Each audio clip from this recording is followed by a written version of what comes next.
welcome to, I see here we're live. Good evening and welcome to another episode of V Bailey's Ask a Black Woman.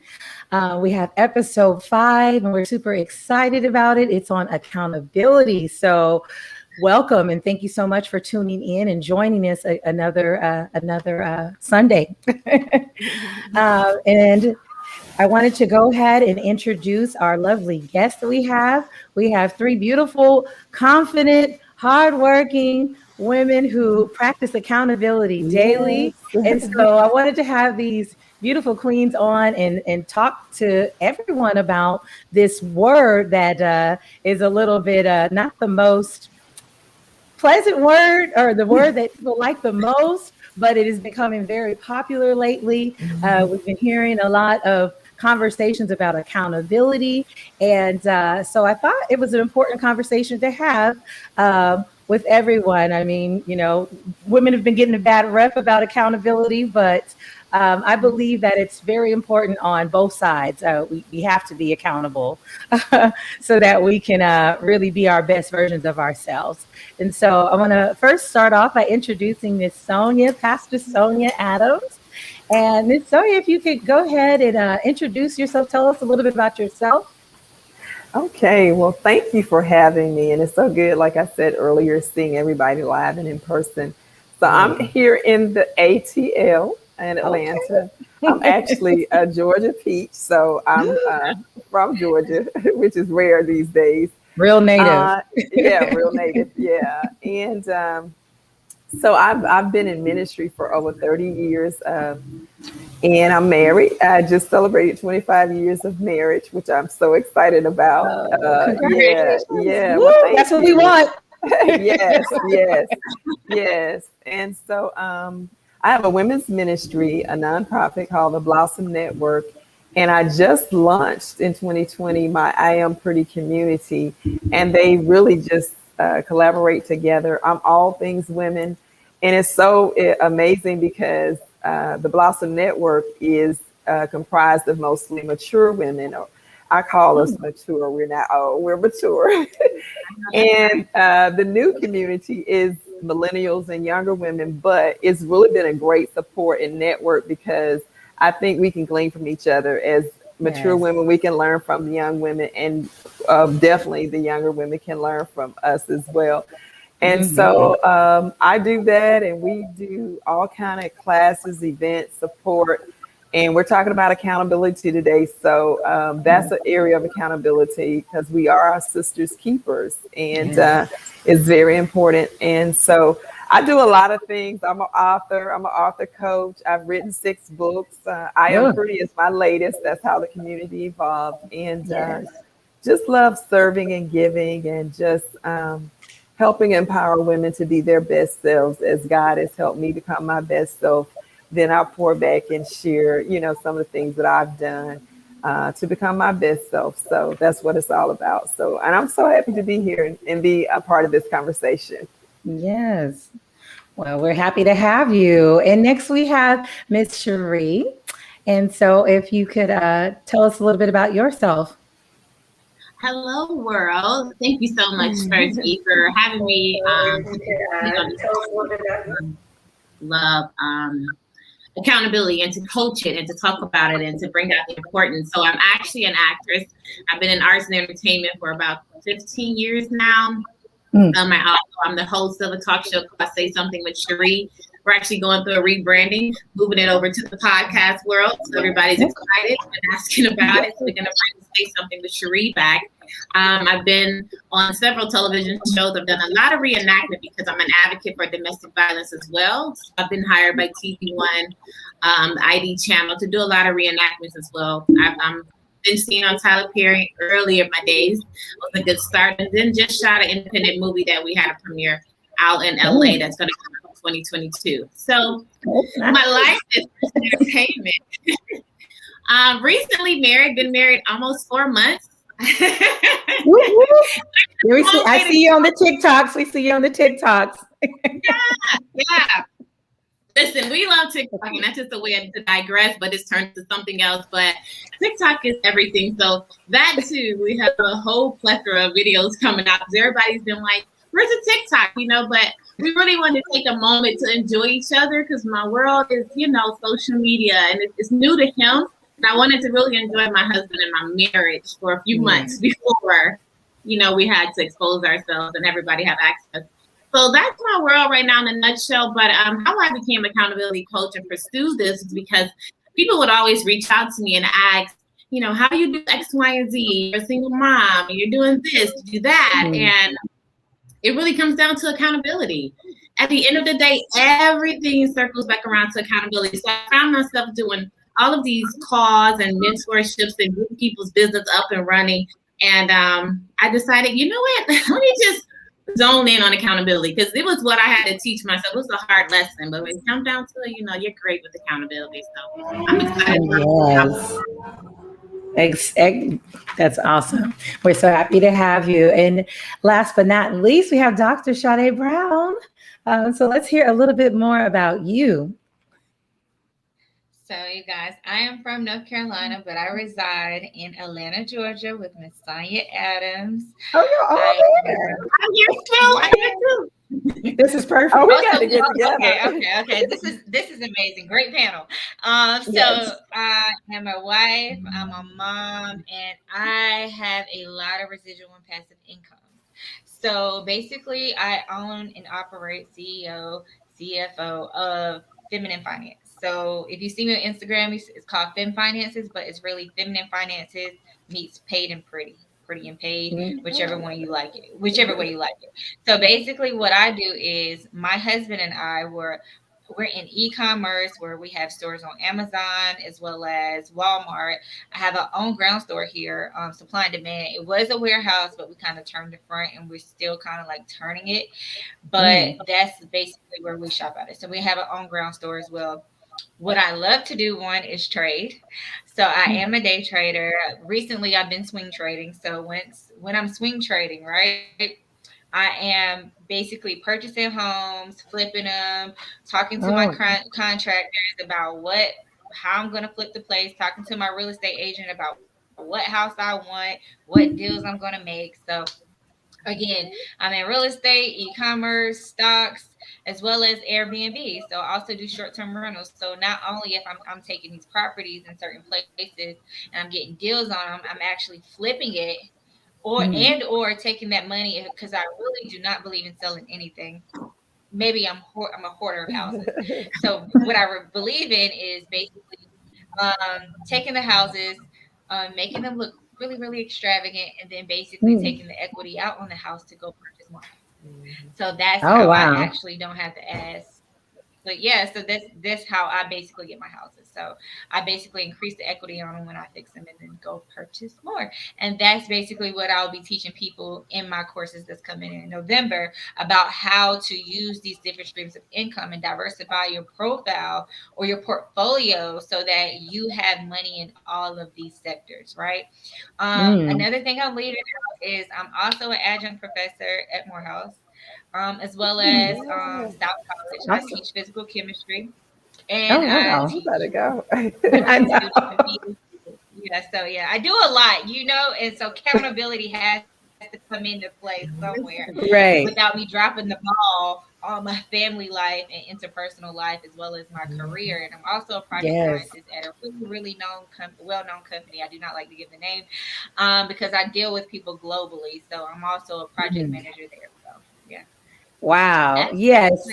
I have a lot going on. You better go. Oh my goodness. I'm learning something. I'm like, okay, I'm going to take one of those classes, because you said a lot of, a lot of different ways, to have those multiple streams of income that I think a lot of us are like curious about, but kind of like scared. You get all these different messages online. You're like, I don't know you. So, it sounds like a great idea, but I don't trust you, so you want to find someone that you can trust so that you can learn that. And, we can all, achieve greatness. There's enough, the pie is big enough.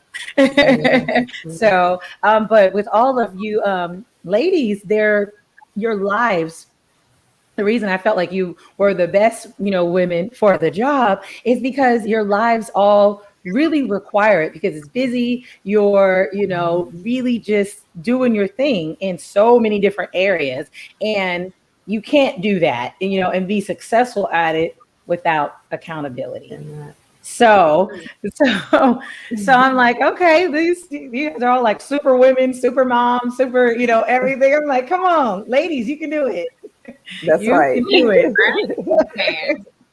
So, but we want to talk about accountability in we all know about virtual first dates, and that's kind of how this all started. The Ask a Black Man, the Raw Talks, and Ask a Black Woman, is so that we can work on being better individuals, so that we can be better in our relationships and create better families, stronger bonds, and move away from this gap, and this disconnect that we have between us, and you ladies are lucky, enough to be married, but we're all still growing, right? So we can grow from you, young, women and young men can grow from seeing you guys, speak, to how these different topics affect our relationships. And so there's all these different, different misconceptions, about accountability. And so I wanted to start the show off by talking about, when you hear the word accountability, what is your first thought? And so who would like to take that first? Well, I'll jump right in. Only because when you said that, there's always a misconception. Even I think about counseling. So I have some positive words, and when you give more of a positive affirmation to words, I think about encouragement. Accountability can be encouragement. It can be support. It's help. So when you think about it from that vantage point, it may not have that negative connotation. But it also is constructive critique as well, because we need the help, we need the support, but we need construction as well to help us grow. So those are some of the words that come to mind when I think about accountability. Okay. And yeah, good, Sade. I'm sorry. So when I think about accountability, it's sort of on the lines of Miss Sonia. I think of self-awareness. That's what I think of. Like, how aware of you are of yourself, right? I think of truth. I think of honesty, right? Holding yourself accountable in those things and aligning yourself. Like, so that's basically what I think of. Just self-awareness is accountability. Like, when you hold yourself accountable, you then can hold everyone else accountable for the things that you do and the things you see others do. So that's what I think of when I think of the word accountability. Okay. Well, listen, y'all. For me, I mean, I know I'm the accountability coach now. Okay. When I think of accountability, I'm going to do the negative and I'll do the positive since I've learned. When I think of accountability, I think, what did I do? What I didn't do? I'm in trouble. They about to be trying to like control me. Like, I just think like, is the first word that I think. Like, like, okay, wait a minute, right? Because I'm smarter now. But I think also, I think on the positive note, I think cheerleader, right? I think somebody that's going to hold me accountable and also like be on the sidelines, like, you did it, right? And then I think elevation. So cheerleader is I'm going to be better. I'm going to actually hold myself accountable. This person is going to watch me. I'm going to be better. But at first, no, I'm sorry. I'm like, okay, dang. You're keeping it 100. Yeah, listen, we have to keep it real. That's the only way. That's a big part of accountability, is that, speak about that transparency and being transparent with yourself. So that's important.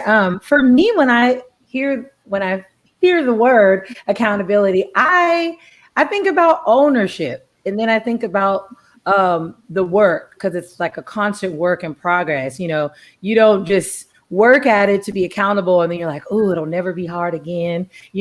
I'll never not be accountable again. Like it's constant work in progress, And so that's what I think of. But I thought it was very interesting because I was talking to a good male friend of mine when I was just going over everything and, coming up with questions and then, receiving questions from, just the community. And he said, It's just so funny how men and women think different. But he said that when he hears the word accountability, the first thing he thinks of is consequences. That if he's not accountable, what's going to happen? And it's so interesting because our roles, men and women's role is so different. So with women, I think we have a little bit more flexibility because they're not always, taught that to be, I guess, accountable in the way that they see it, right? And so for a man, it's always, okay, what do I got to do? What needs to be taken care of? What bills need, like, I got to make sure this stuff is done so I'm not dropping the ball, because that kind of defines me. And so it's just like, wow, it's kind of interesting, the different pressure, that is on us and how we need to be aware of it. I was like, okay, that's something to think about. So, but yeah, so as we talk about that, there and the misconceptions about accountability and the misunderstandings that we have all the time, there are different types of accountability. And so I wanted to talk about those different types of accountability. I was kind of breaking them down as how it's applied, and not really that they're different, types. Like, oh, okay, accountability in your personal life, accountability with your work life, things like that. But from what I read, there's internal accountability and external accountability. And so for you all, I know that you got the expert here, and all of you, I think you're experts in your own way. So wanted to talk about that, the different types of accountability. So Cheré, if you could touch on that for us. Yeah, amongst the two type or kinds that we have, internal, external, the internal clearly deals with yourself, being accountable to yourself. And a lot of people don't want to do that, right? Everybody needs accountability, but not everybody appreciates it, right? So you got to be accountable to ourselves. It's hard to do that. And then the external is being accountable to others, because we have our family, our friends, our children, our work, our dreams, our goals. We have those things we have to be accountable to, but we have to put the internal there first, because really the external kind of like fans us. It kind of like gives you that, yeah, you can do it, girl. It feeds the internal.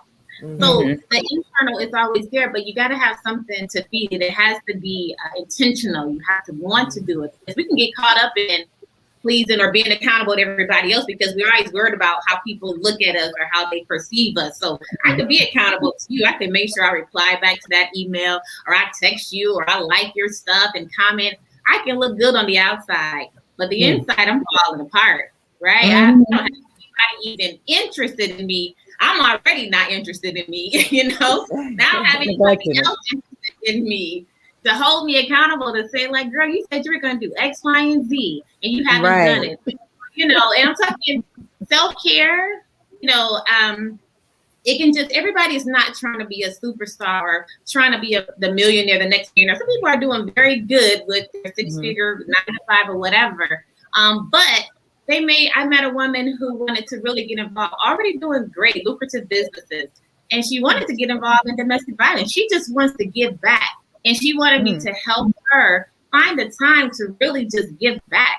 It's not even about money. It's about the personal, intuition inside of her to say, I want to help other people. And so that's a personal goal. That's accountability that she needs. So the self-care, the giving back, the community, our spouses, spiritual, our prayer life, our tithing, all of those things are kind of mixed between the both internal and external accountability. Nice.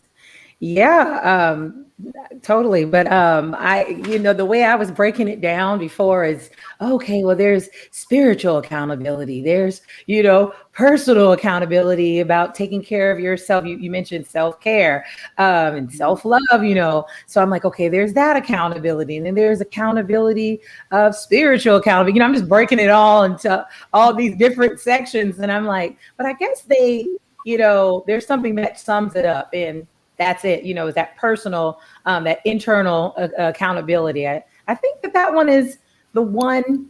I would say they're both important.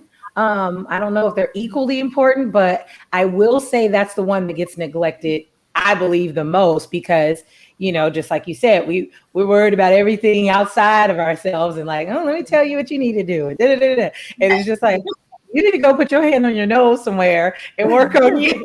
You know,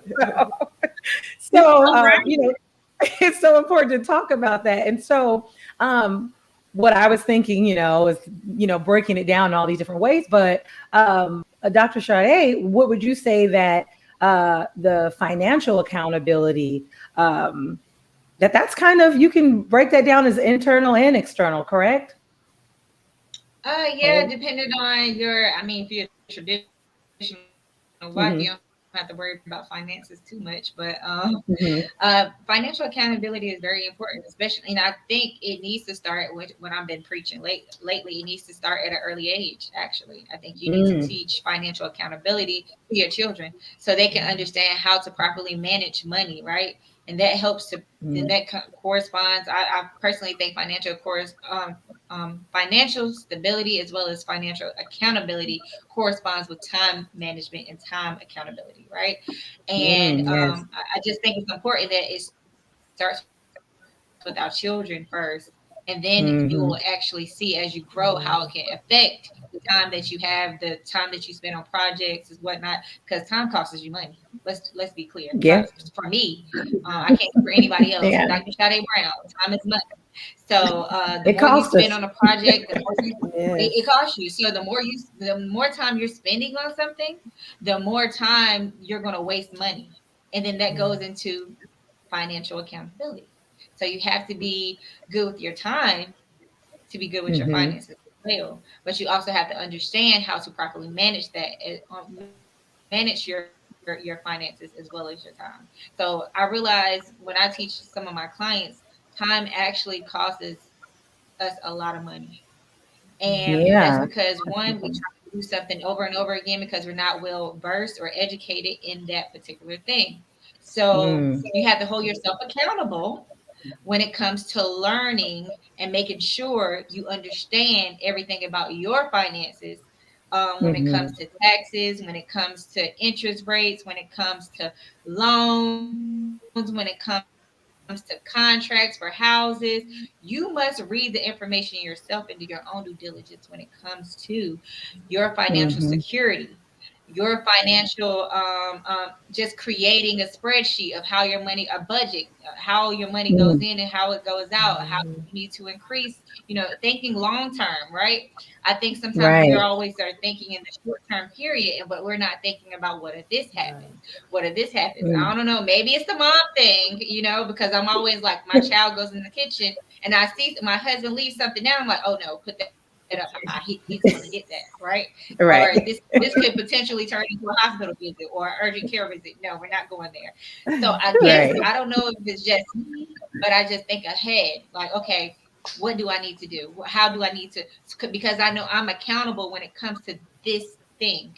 But what do I need to do to basically have some preventative measure in place so this does not happen? And I don't know where that comes from, but that's what I teach people. Like, what's your preventative measures? Like, you got to know it. And then you got to have a corrective action if it does happen. So that's all I have for financial accountability. Yeah, no. One of the young ladies said that financial accountability is been an issue, in the Black community, and I would say that just from, the conversation I've had and, different experiences, and just, hearing those conversations, like, oh, I never knew, anything about money. Like, my parents never taught me anything about money, or, the people I was around, they weren't good with money. And so, a lot of times these younger people are learning on their own, or because of the experience that they had growing up. Maybe they were poor or something, like, I don't ever want to be poor again. So they're like, how can I figure it out? And, they're getting in these classes, they're learning how to invest, they're learning all these things so they don't have to be in that position again. And then their children don't. And so, but it would be, nice if we, as the adults, when we have children, to be able to teach them these things, because you just never know. You never know how long you're going to be here. And, I had a friend, his parents invested, they flipped houses, they, were killing it. And then they left everything to him. They didn't know that they were going to pass, and they passed within 3 months of each other. And so, obviously that's traumatic. You're losing both of your parents in such a, short time. And then, so you're going through that, and then you got to take care of the business, and then you don't know how, and so, he ended up eventually like, losing most of it. He held on to a couple properties, but he was kind of, upset because he was just like, they never taught me it. They're saying they're building, this to leave, behind, but if you don't know how to take care of it, then you're going to lose it.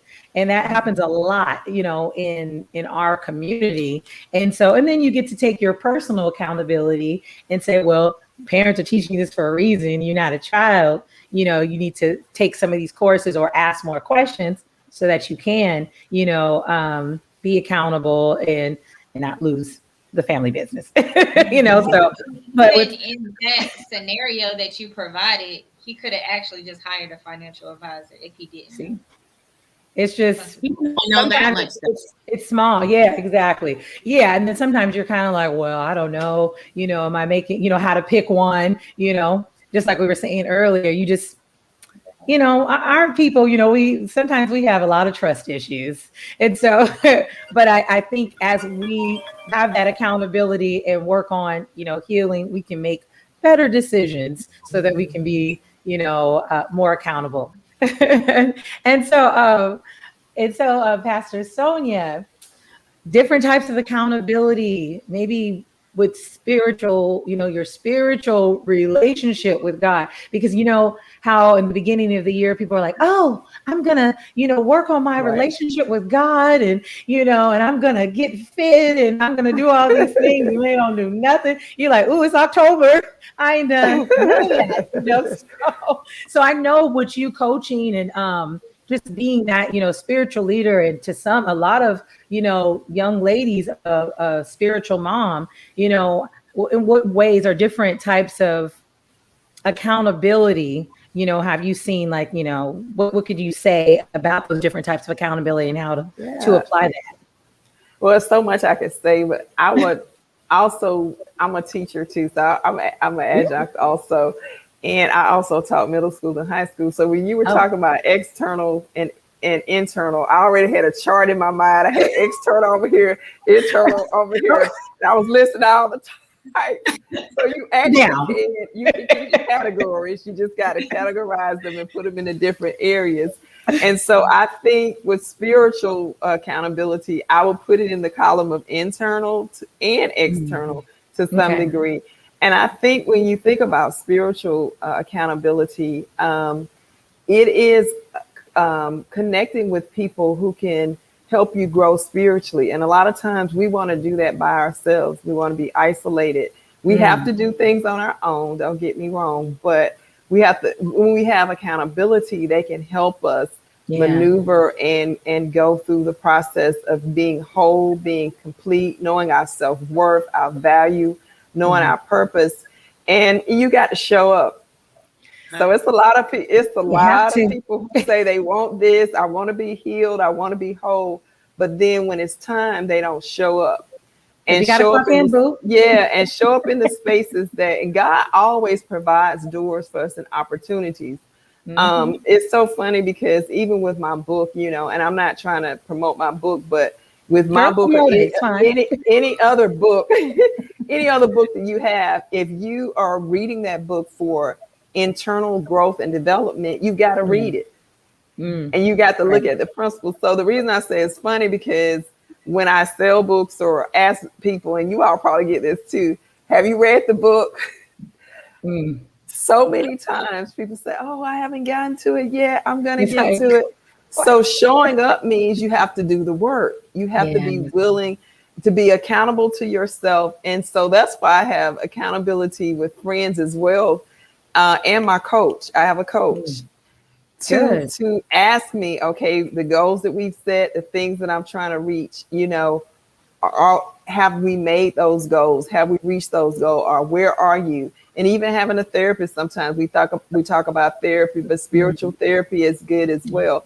But I just think, being accountable first and foremost, and Dr. Sade, you said this, is true. You've got to know where you are, know where you need to be, but be willing to be truthful with yourself of where you are and doing the work of what it takes to get to where you want to be or desire to be. So, and having that spiritual support. And I talked about constructive critique because not, as a pastor and a leader, everybody likes I call it the meat, but when it comes to the vegetables, we don't want to always eat our vegetables. And so there are times when you want to be truthful with others as a minister and say, maybe you don't need to do this, or maybe, you might not need to be in that relationship right now. Let's work on you. And then we can get, into a relationship or things of that nature. And just being honest with where you are, truthful, and going to God and doing the work, reading and studying, spending that quiet time in prayer and reflecting of where you are and where you want to be, and then doing the work to get there. So that's the part of accountability in a spiritual sense as well. And I preach that and teach that so often because that was the pivotal moment in my life when things changed, when I finally became accountable to my spiritual walk and started doing the work. So true. It's so true. And once you do it, it's just like, okay, that wasn't horrible. Right. And then you feel better. You're like, oh, you know how you have a list of what you want to complete, whatever you want to achieve for the day, and you actually get through that list, you're just like, I'm so proud of myself. I'm tired, but it's a good tired because I completed everything. Like I didn't procrastinate. I didn't make up excuses of why I didn't get it done and, all these things. But I also didn't set unrealistic expectations, for myself. So I'm not mad, at the end of the day when I don't complete it. Because it's like, well, girl, you can do all that, even if you were the best time management. And I think that's why prayer is so important, because when you pray and you get insight into what you need to be doing, then you end up doing what is necessary as opposed to what you think you need to be doing. Because I'm a pastor, so I'm gonna throw some scriptures out there. But it talks about many of the plans are in a man's heart, but it's the plans of God that prevail. So a lot of times we put a lot of things on our plate, and God didn't tell us to put that on our plate. But if we would listen and say, okay, God, what am I supposed to be doing in this season? In this season. So you may be supposed to be doing A, B, C, D at some point, but is this the season that God wants you to do it? So that's why you have to really have a spiritual life here and say, okay, this is what I'm supposed to be doing this season, and navigate through that. So it's you're right. You're right. We do a lot, but we should consider what is on our plate that we really should be doing in every season in our life. Oh my goodness. So true. So true. We were just talking about purpose, and being accountable and finding your purpose. And one of the things one of the young ladies said, they asked her about purpose, and she said, I think that your purpose changes. My purpose when I was 16 was this way. When I was 20 was this way. And, you talked about seasons, and I had to respond. I was like, no, because God don't make no mistakes. When he made you with purpose, purpose, right? So he didn't make a mistake and say, no, I don't want you to, that ain't your purpose now. You passed. I think that it's a season. Your purpose needs to evolve every season, and it just takes different paths. But your purpose, that's your good. Purpose. Yeah. So, yes, that definitely resonated with me because, I just actually heard that from a pastor that I didn't even know was a pastor. It was Brother Leon. He had a podcast and invited me on to interview me in the discussion to kind of confirm, everything the day before. I find out he was a pastor. I was like, oh, I said, okay, well, right. You can be my little personal pastor real quick. I can ask you some questions. But in that he was asking me some questions, and then he, kind of just, he's poured into me. And then he also had said, with you being a creative, he's like, I see it all on you. Got a lot of things that you're meant to do. He said, but you need to manage, your resources.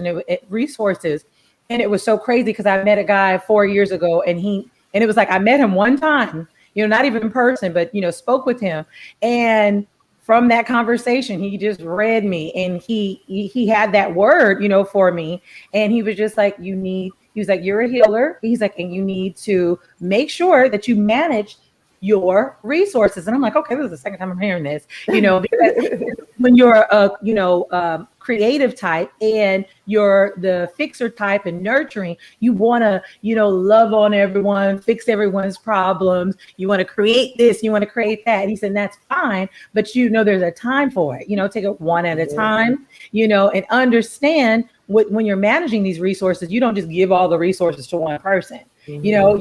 You're going to spread it out, and you got to, spread it out accordingly, like who needs it, maybe the person who needs it the most, or evenly distribute it. But you have to be mindful of that. And I really didn't know that, I guess. I was just like, no, I got to overflow of love. I can just here, and then I was exhausted. Yes.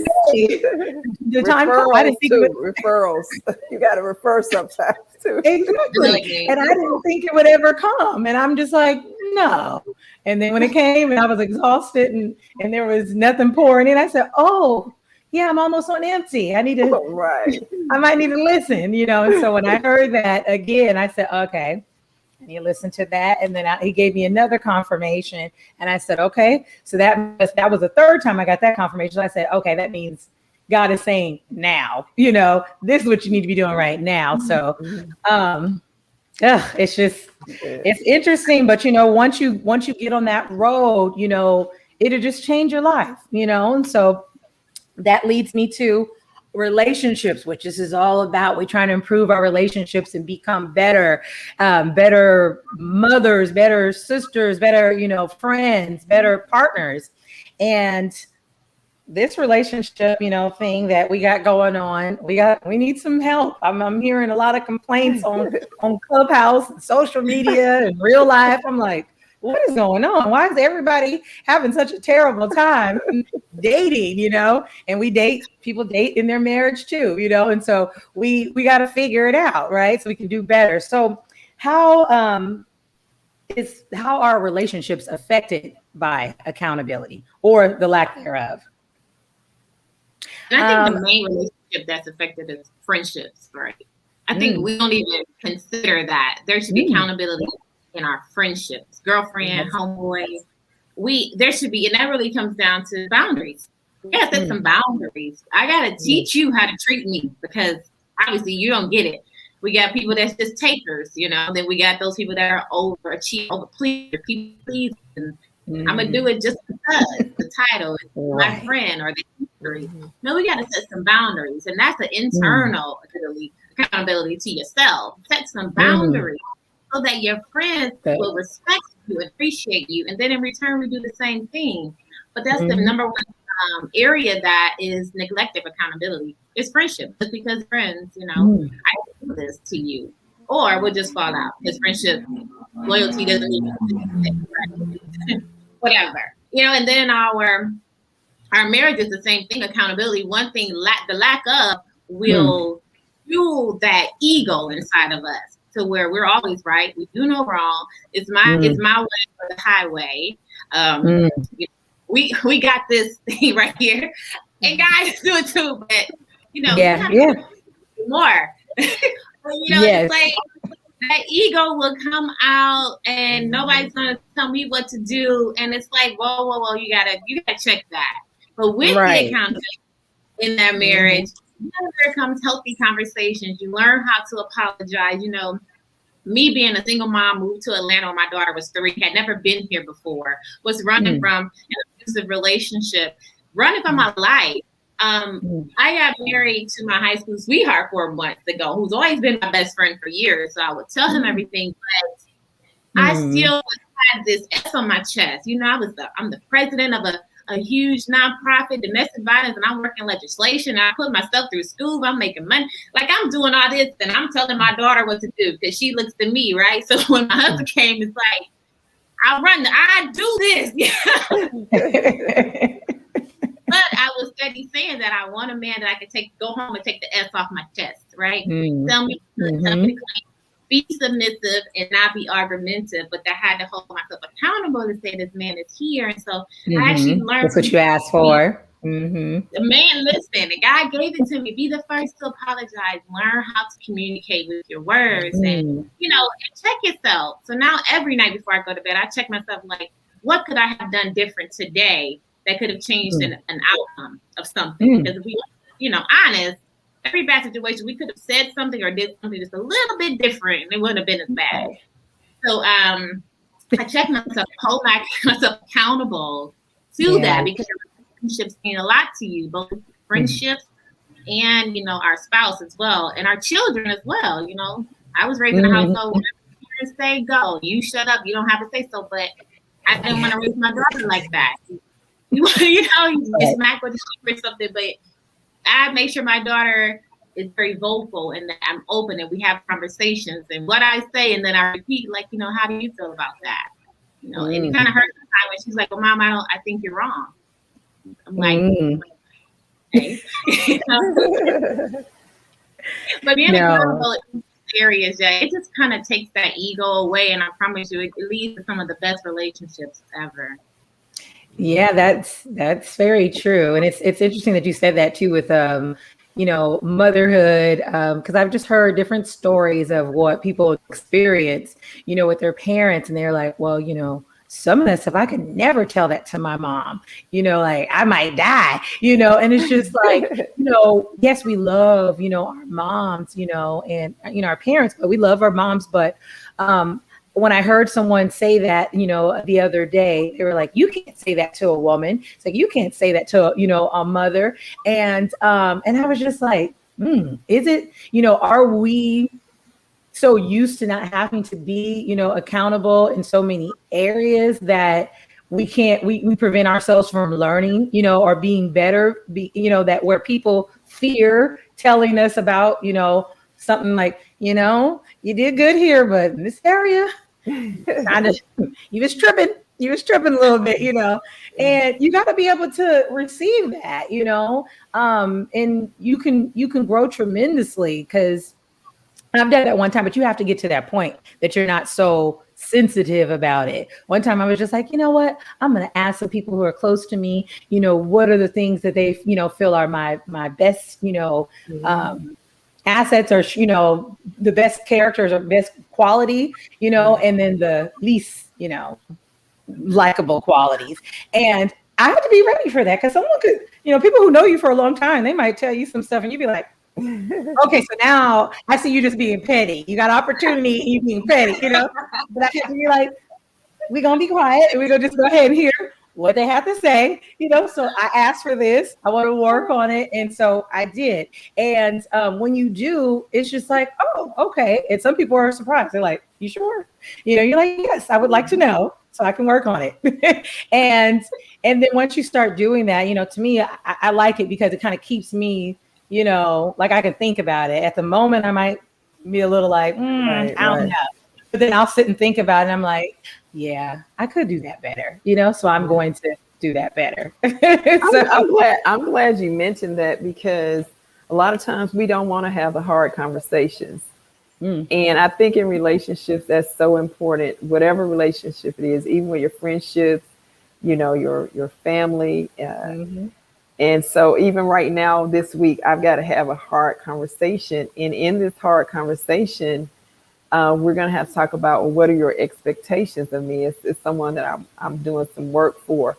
And the communication has broken down. So I'm the type of person, and I don't want to say I like having the hard conversations, but I embrace it. Because I know in order to move forward in your relationships, conflict is inevitable, and you got to deal with it. If you skate around it and you don't deal with it, then the relationship can't get better, because you're holding in stuff and you don't know what the expectations are. And so you have perceptions and you have all these ideas. But if you talk about it, like you were saying, and be ready, you know, and I'm going in honestly, what are some areas I can improve in? Because obviously we're not on the same page. And so it's been lingering for a while, but I decided after today that I'm going to call for a meeting, because We Yeah. got to have the conversation, and it's a relationship, it's a employee employer relationship, and we have to talk about it in order for it to get better.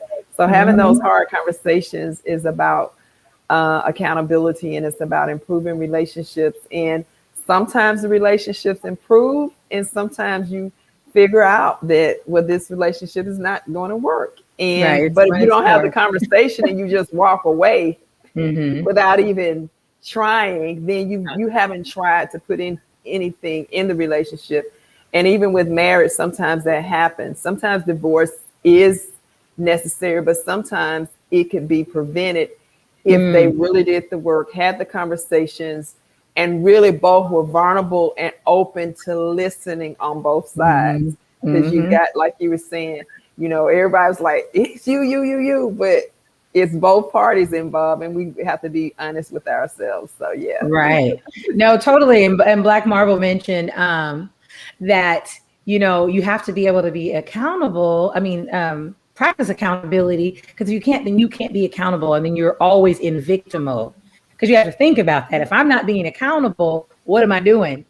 While I'm voicing what the issue is, I'm like, well, you do this and you do that and da da da. What you do? And I hear that so many times when I'm just listening, hearing other people, like my friend, how you go over someone's house and they're so comfortable arguing in front of you. You're like, okay, and then you're like on the outside looking, and you're like, okay, I hear where this person's getting ready to miss that, and the other one's getting ready to miss that, because they're not taking any ownership, and being accountable. Like, how am I contributing, to Mhm. this disagreement or this place? How did we get here? Did I help? Did I drive us here or Right. not? You know what I mean? And if you did it, there's other areas where, when we talk about external, accountability, where could I have helped? Because when you're in partnership and you're married, even if you're courting, that's what you're working towards. You get to care, for your partner as well. If there's an area and you see that they're kind of struggling, but what is best, or that you can help them, offer that to them. Don't let them just struggle and you be like, let me wait till they mess up so I can tell them about what they did wrong. And so those type of things we have to, just be mindful of. I think that really, plays a big factor, or impact our relationships, of why they don't end up working. And Dr. Sade, what do you want to say about that? How accountability, or the lack thereof, affects relationships? Well, in my marriage, we do this thing called, well, I created this thing with me and my husband when we got married, because I'm the type of person, maybe it's my Sagittarius behavior, but I love to be accountable for whatever I'm doing. So ever since I was little, I remember asking my friends, my mom, what can I do better? Like my teacher, what can I do to be a better student, right? What can I do to Mm-hmm. make A, or what can I do to improve in this subject, right? And even now in Mm-hmm. my marriage, like I ask my husband, what can I do to be a better wife, right? And what does that look like for you? Mm-hmm. And having those conversations actually helps your relationship with your significant other Mm-hmm. progress. Why? Because just like Miss Turner was saying, your purpose changes, right? So Mm-hmm. if your purpose changes, then you change it. So when you Mm-hmm. change, Right. your Check relationship will in. ultimately change, right? So Mhm. Right. now you're changing, or the people around you may be changing, and you don't understand why.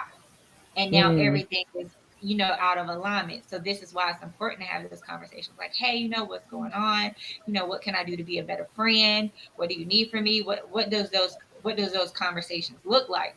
Because Mhm. I Yeah. will tell my friends, they all can, I have given them the green light to all hold me accountable for what I say, Mm-hmm. how I say it, what I'm doing, pull me to the side, let me know, because sometimes we can be so into ourselves that we kind of forget everything else, and we Mhm. may slip up a little bit, but just let me Right. know, because I'm Mm-hmm. okay with you letting me know, so I won't do it again, and it won't be Right. a ongoing a situation Mhm. every time. And now you got this person who's not telling you because you didn't allow Mm-hmm. them Yeah. to Mm-hmm. basically hold you accountable, right? So we haven't Right. even talked about allowing people to hold us accountable. So the Yeah. reason why you have people in this generation or right now who are afraid to basically give you the real, who are afraid to hold you accountable because they're giving you toxic positivity. So toxic positivity means I'm upholding you in your wrongdoing, and I'm not allowing. I'm not holding you accountable for what you're doing. However, I'm basically uplifting you in you doing wrong, and this is not good for you at all. So I always tell my friends when we're talking, like, "Hey, you know what? Don't give me no toxic positivity. Give it to me straight. Give it to direct." You helping us. I know, that's a new. I like that. I mean, I love it. Give it to me direct. If my hair don't look good, let me know. If I slipped up on this whole thing, let me know. Should I have been smiling more? Give it to me because I cannot be better. I can't be the better version of myself if you allow me to sit in my mess.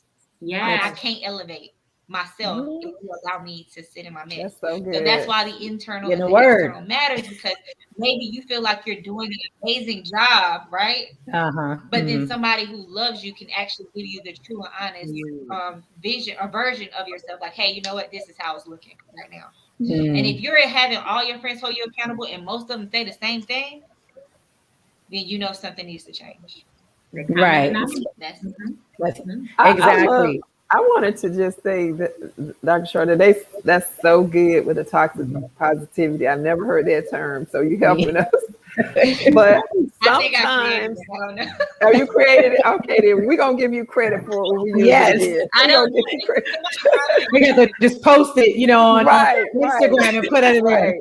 Dr. Sade Brown. That's what I was going to say. Sometimes I think, and I don't want to label, but I'll just say some of the younger women that I work with, they like toxic positivity because they don't want to be offended. So that's what they're used to. And sometimes it's hard for them to receive truth. And especially you talked about the dating game, and I mentioned an example earlier, I have a daughter that's in a relationship. She just got a relationship, just jumped into another one. And I'm like, baby, let's slow down. Right. But she does, I can't really, she can't get it until she goes through some things because she's not listening right now. So I think what you're saying, you also have to be in a position to receive. Right. Just allowing people in, to do that because, at the end of the day, then you'll complain about, well, no one was there for me and no one told me that this is not. It's like, well, maybe they look, at yourself and say, well, are you the type of person that is approachable? Are you the type of person that will hear, them? Or are you like I said about me, sometimes for me, it'll take a minute, but I'm always thinking about it. If someone says something to me, especially if it's my family or my mom, I'll be like, I don't feel like talking to you right now. And I get off the phone and then I'd be thinking about it. And I'm like, she was right. Okay. But you gotta be open to that, so that those people, we talk about therapy and therapy is important, but sometimes the people around us are our therapists, Sometimes God sends different people in your life because something about them you feel comfortable with, right? You trust them, you feel safe with them. And so when they tell you something, you're just like, oh, you're not ready to chop their head off because you're like, this person, something about them makes me feel comfortable and safe. And I'm going to listen to what they have to say because they've always, been, kept me, my best interest at heart. And so you have to allow yourself to get more open, to that so that you can actually take some correction, because it's needed. Like we're not done until the day we check out of here. So it's like, I don't know what you're doing, sitting over there thinking you're so great. It's like we still working, honey. Like we still working. But yes, I love that. And what you just said was so important. Just simple. What until we check out, not only that, but how our offspring is actually receiving how we actually have our relationships. That's very important. So even when we check out, we're leaving our legacy behind. It shows up. Good. True. So, yeah, that's good. That's true. It's so good because that's what we do. We're like, well, when you have those heart-to-heart conversations with your parents, you're like, well, I don't know. Like, I just did it this way because that's how I always seen it done, and And when someone told me about it, maybe you can't receive because, like that's the way you grew up, and once you join, with another person, it's just like, well, we got how you was raised and then how I was raised and how we think, the perfect, what the relationship's supposed to look like.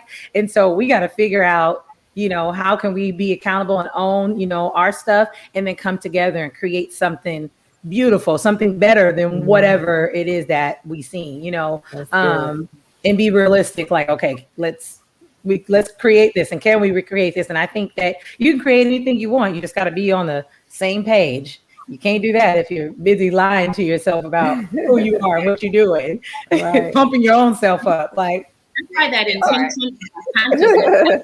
Because if we don't have the intention or the consciousness, we won't even recognize that we're, failing ourselves. We're not allowing people to pour into us and talk back to us. That's why that internal accountability has to start. Something has to make us stop and say, wait a minute, why am I losing all of my friends? Why don't I have a relationship with my children? Why is this going wrong? And we have to stop. Something has to tell us, okay, let me look at me.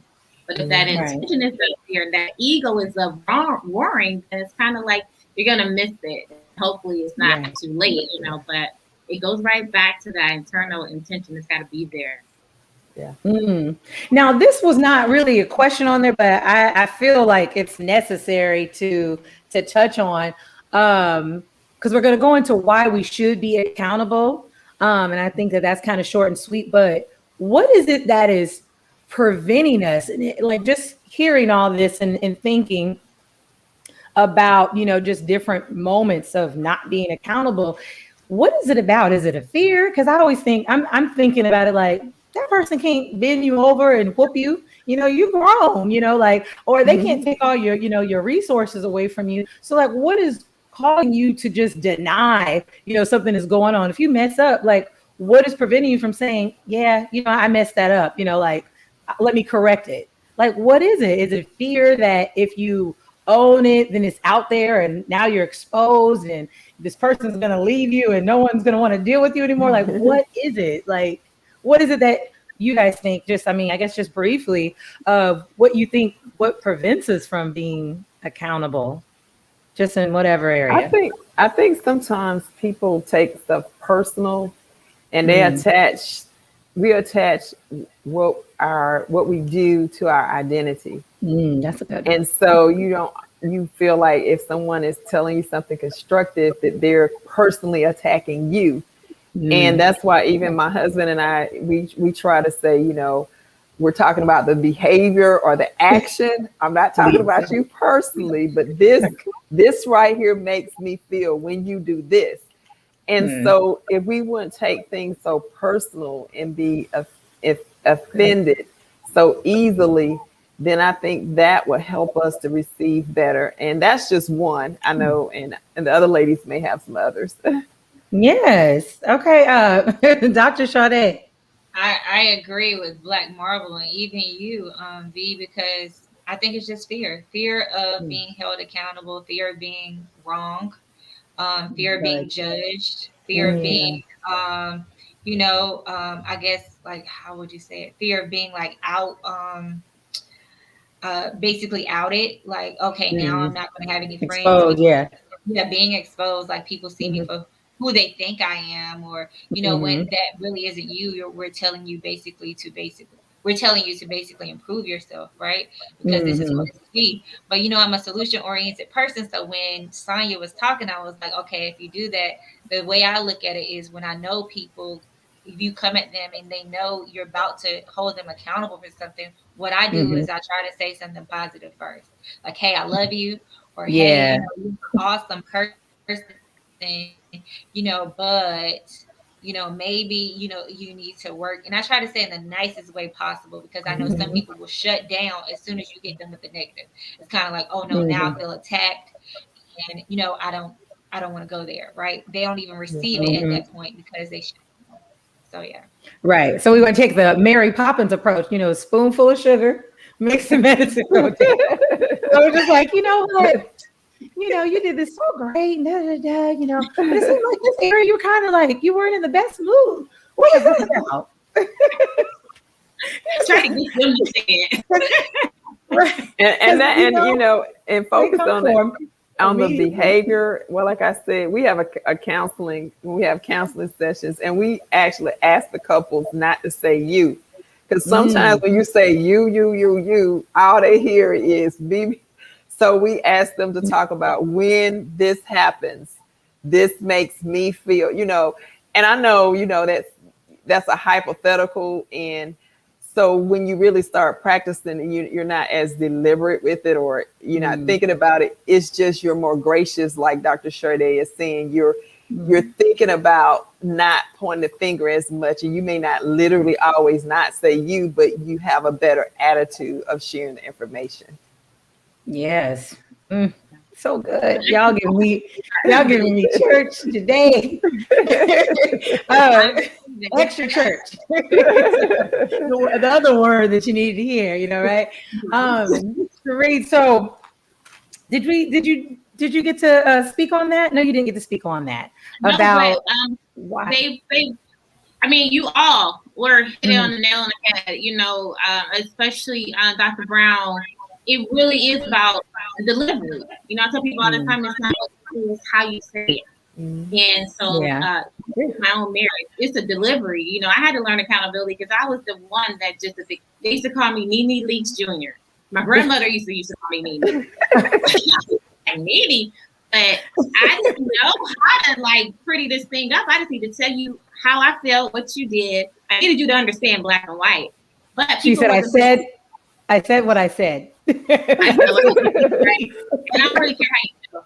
People wasn't receiving that, and these are people that I love. So it really does go back to your delivery, but it is the fear of judgment, and it is the fear of perception. Perception is everything.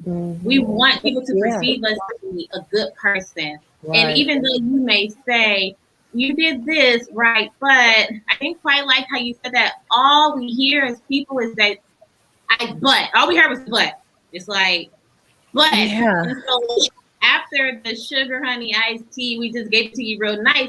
They walk away still feeling or people like, dang, they don't like me. They don't approve of me. It really got to come down to yourself. Accept your own self. Yes, that's it. You're good, you're bad. So when someone else brings it to your attention or exposes it, I always tell people all the time, you might talk about me and tell what you want to tell, but can't nobody tell it like I tell it. So let me tell you what really happened. You ever had fun, I was on welfare, had food. Let me tell you, because I've accepted all of me. Yeah. So now when you go to speak of it or you bring it back to me, I'm mature enough to say, you know what, you're right. And so it doesn't hurt. Yeah, it doesn't hurt so much. But, I was also thinking about the fact that when it's so hard, when there's a perception of you, I think this is too a part attached to the fear.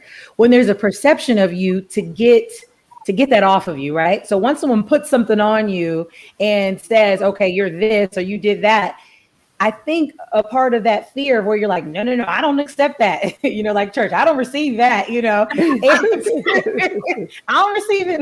You can keep that. I rebuke that, and because when you do, I guess maybe that fear, you have that fear that if I receive that, then that's, how you see me. And once you see me like this, I can never change that. So you're like, if I don't own it in the first place, it's not something that I got to work on to get you to see me different. I can just act like it didn't happen and then do better. But the thing is that if you don't, receive it, then you won't do better. You're not going to be like, let me just get better in secret.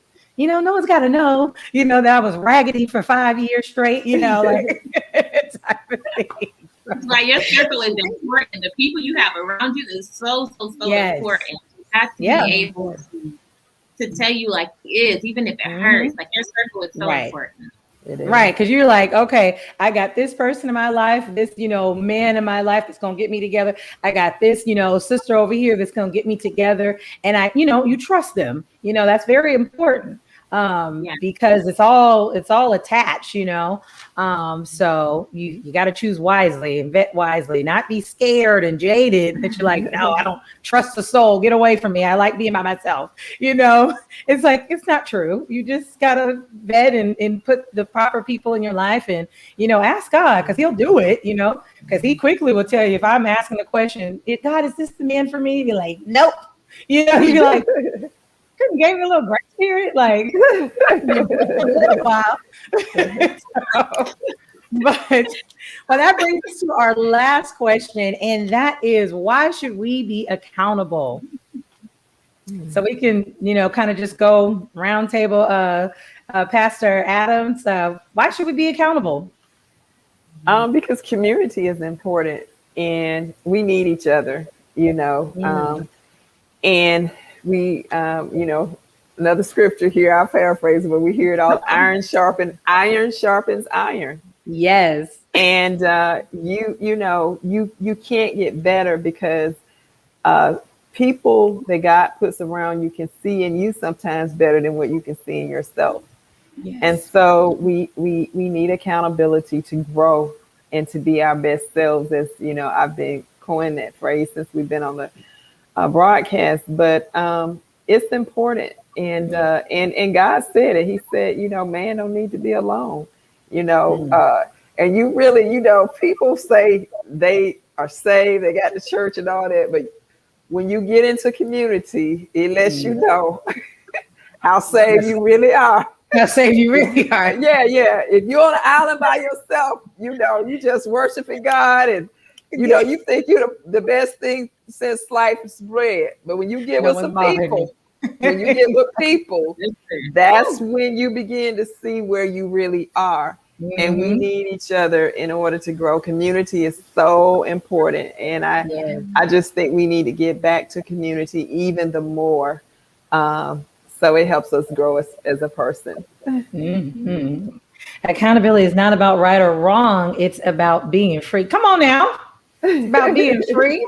Free yourself. Exactly. Yes. That's very true. Because like I said, once you get over that hump, you're like, oh, okay, I feel good, because I actually respect, what I, was doing. I'm proud of myself. And you're really not proud of yourself, when you're messing up, because you're messing up, but you just like, don't tell me I'm messing up. I don't want to hear it.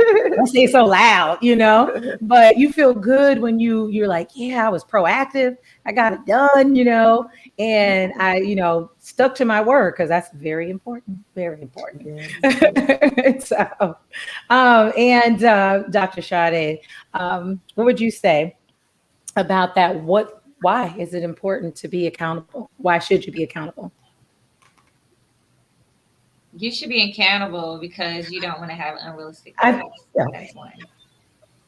Okay, so you don't want to have unrealistic goals. You do not want to basically set yourself up for failure, because that's what will happen. You will set yourself and your family. I feel like people can bounce back from that. Your family can bounce back from, can bounce back from you not having you not being accountable when it comes to you, your family, or whatnot. But it's important because you need to have a strategy for yourself, right? And without accountability, you're kind of just walking out here freely with nothing, and nobody's holding you accountable. So you just do as you come, and that's ill prepared one. And then you have poor habits. Poor habits are generated from people not being held accountable or holding themselves accountable. You basically perceive everything that you do is right, and nobody can tell you any other way. So it basically shows up in your health. It shows up in your career. It shows up in your relationships that you have with people. And when you realize that you are the common denominator in all of this, then you will start wanting to take accountability, because nothing for you will work out. Maybe, you may get a little something may work out, but it won't be much. And if that does work out, it'll end up failing. Why? Because you're not holding yourself accountable and those around you. So if you can't take constructive criticism as you move up the ladder, you will end up falling, because there's people who's trying to help you get up that ladder, but you're not willing to listen to them.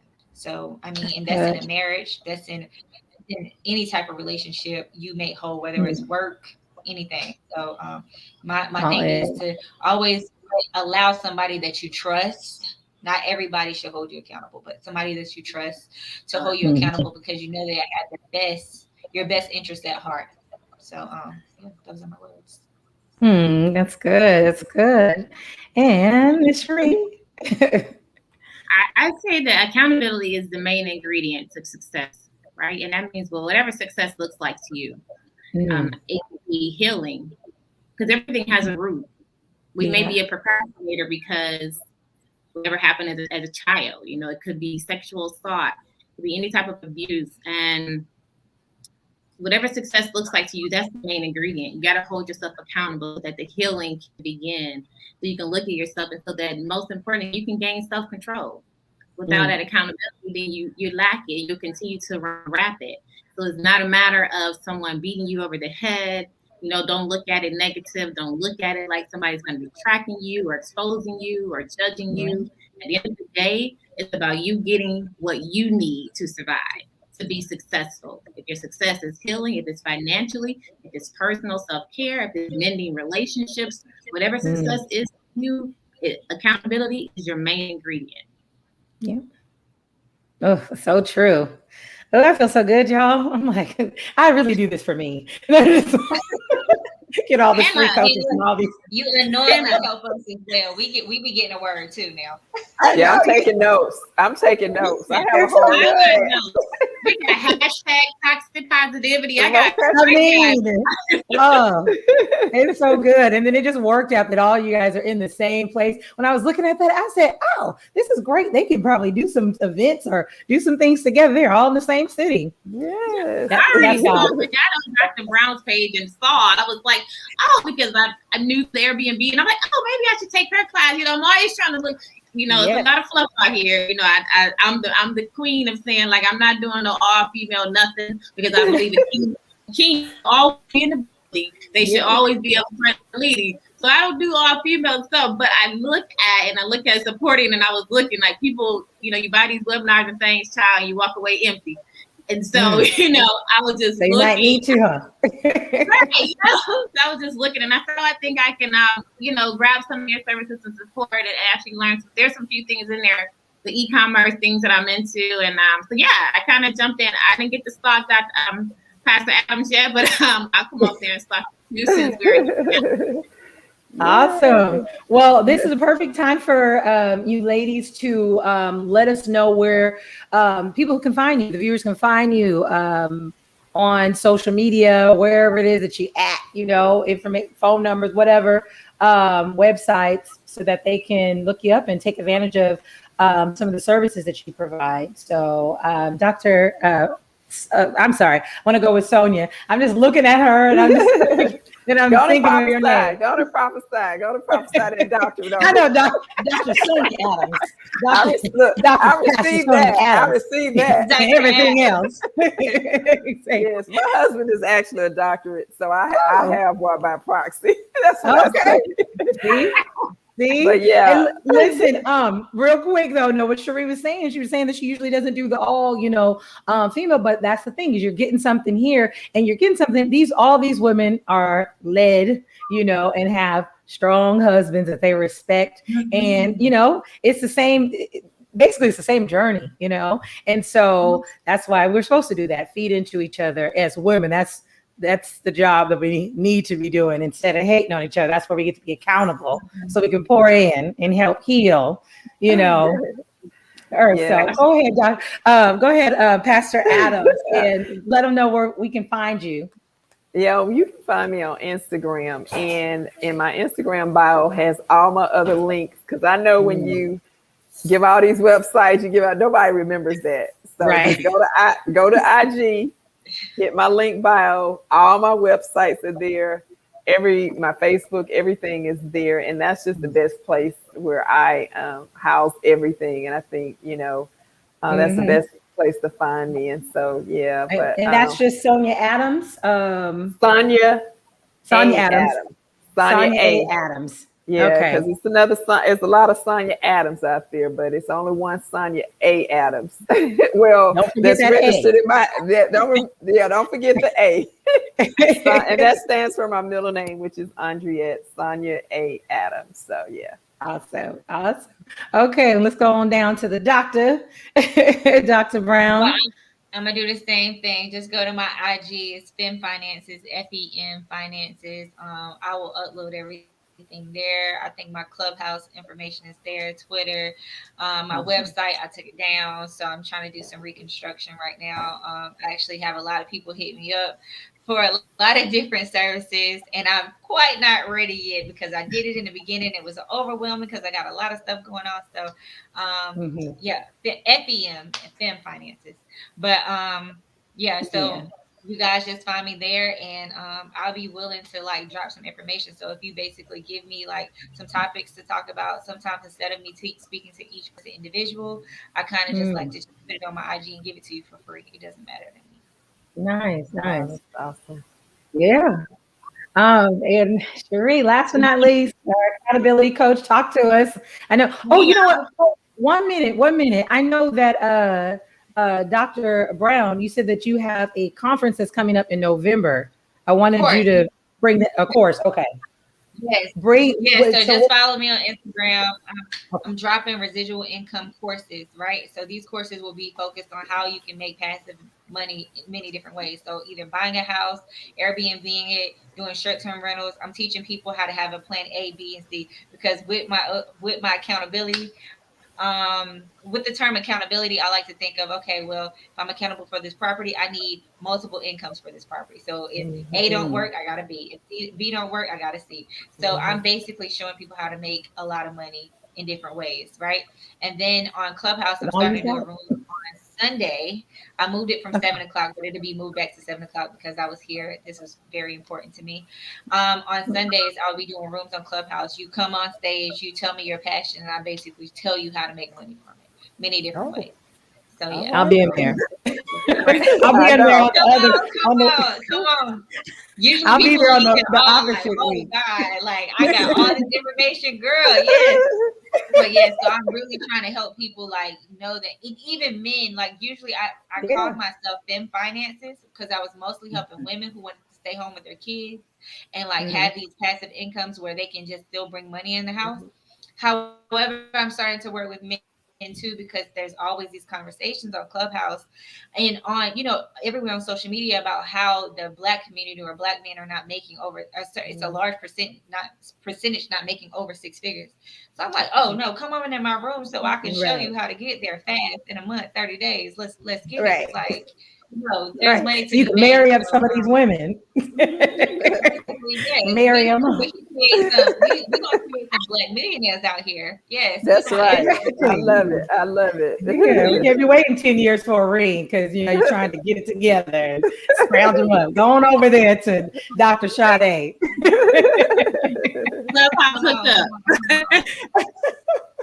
Okay, then Cheré, last but not least, our accountability coach, Cheré, talk to us. Where can they find you? And tell us about the services. I'm Cheré Turner on every platform. I don't do Twitter, so I guess I should say just Facebook and Instagram. So Instagram, I have links there. You can get your session. You can go ahead and book accountability chat with me, and then we'll talk about the difference of having a partner, having a coach, and if you would, or how you would actually benefit from having one or the other. But that's right there in my Instagram link as well. The website is being revamped since we're rebranding the new podcast, but I can't wait to jump out there and chat with everybody and give everybody an opportunity to say something. I got to have Pastor Adams, Dr. Brown, you too, B. You got to come by and say something on the podcast, right? For sure. Love it. I would love to. Just to circle, with when I say the men, I always feel like women need that support. We kind of speaking to women and working in domestic violence. It's always so many women, and it's kind of like the minute I bring on a man's voice to come into the room and reaffirm what I just said, it is his voice that she captures. It is his voice that she captures. So I tell people, men, your voice are needed in the room. You shift the atmosphere. That's what they're supposed to do. They shift this and we shifted in the spirit. So that's why we need to be working together. Yes, we need to always, and women, we stand up for our men. We're out there marching for them. Black Lives Matter, we're standing up for our men, our kings. And we need the same thing from them because it reaffirms us and kind of gives us that added strength. I got the sisterhood, but when that that king speaks into you as well, you kind of just like it. I'm a daddy's girl. I don't know if anybody else is. Your daddy kind of, or even my husband, if it's bad and I'm just gonna go and lay in his arms, it's kind of like the energy like electrifies it, brings it back. So when you have that male Right. part there, it just makes us fly higher off. That's all, ladies. Yeah. That's right. Makes it all better. Well, thank you so much, ladies. It was such a pleasure. I appreciate you so much. I believe that you guys brought so much value, even more value to the show, to the platform. I was reading some of the chat, and they're like, I learned 2 things here. You know, I'm going to use that and just really applying. I appreciate you, brothers, that are here, you know, in the chat and watching and really taking the opportunity to grow, you know, as well. A lot of this, I know it's Ask a Black Woman, but you know, you with Black women, so you know you want to know what's going on and see who's doing their work. You know, that's where you find them. Same thing with, you know, Ask a Black Man. It's just like, okay, let's see who's healthy and whole. You know, like that's where I need to be. You know, I need to be talking to you. So very important. So everyone, you know, make sure that if you haven't already, like, subscribe, and share here on the HBCU Lounge Network, and go on over to Virtual First Dates and like and subscribe there. We have the playback. It'll be here on both YouTube channels. So thank you. And again, it was a great show and I appreciate you. And I can't wait to see you guys next time. We have some conversations about boundaries, mental health, you know, and relationships with Black women's relationships with other Black women coming up. So you don't want to miss that. So, and hit the bell so you don't miss it. All right. Thank you as well. We enjoyed it. Thank you. Bye. Bye-bye.